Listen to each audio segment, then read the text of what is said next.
alimwambia mwalimu, tazama yalivyo mawe na majengo haya yalivyo mazuri. Yesu akajibu akamwambia, wayaona majengo haya makubwa, halitasalia hapa jiwe juu ya jiwe ambalo halitabomolewa.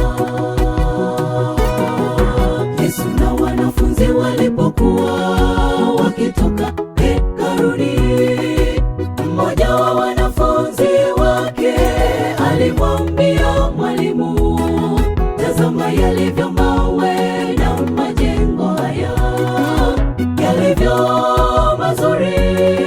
Yesu akajibu akamwambia, wayaona majengo haya makubwa, halitasalia hapa jiwe juu ya jiwe ambalo halitabomolewa.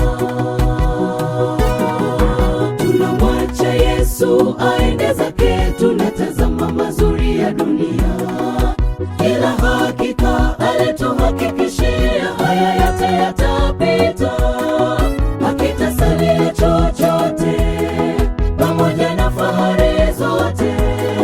Tambueni, ni mwisho wa dunia. Tunamwacha Yesu aende zake, tunatazama mazuri ya dunia, ila hakika alituhakikishia haya yote yatapita, hakitasalia chochote pamoja na fahari zote. Tambueni, ni mwisho wa dunia.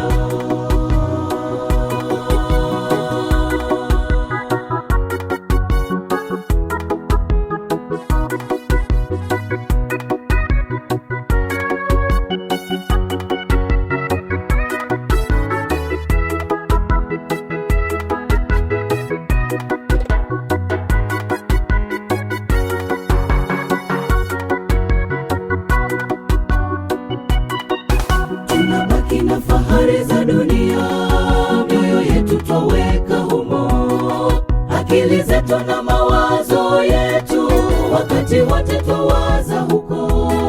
Fedha, majumba na mali ndiyo miungu yetu, tunaviabudu.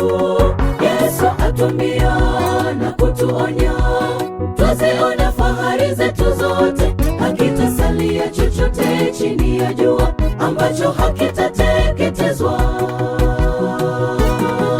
Tunabaki na fahari za dunia, mioyo yetu twaweka humo, akili zetu na mawazo yetu wakati wote twawaza huko. Fedha, majumba na mali ndiyo miungu yetu, tunaviabudu. Yesu atuambia na kutuonya, twaziona fahari zetu zote, hakitasalia chochote chini ya jua ambacho hakitateketezwa.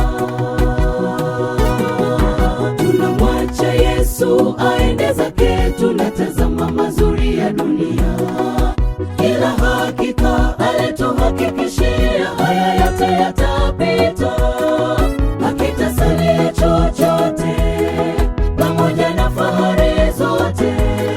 Tambueni, ni mwisho wa dunia.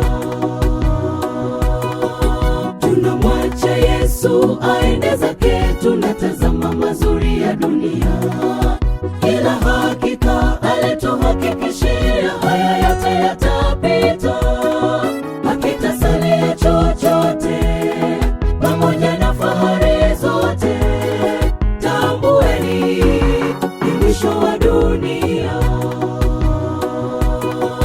Tunamwacha Yesu aende zake, tunatazama mazuri ya dunia, ila hakika alituhakikishia haya yote yatapita, hakitasalia chochote pamoja na fahari zote.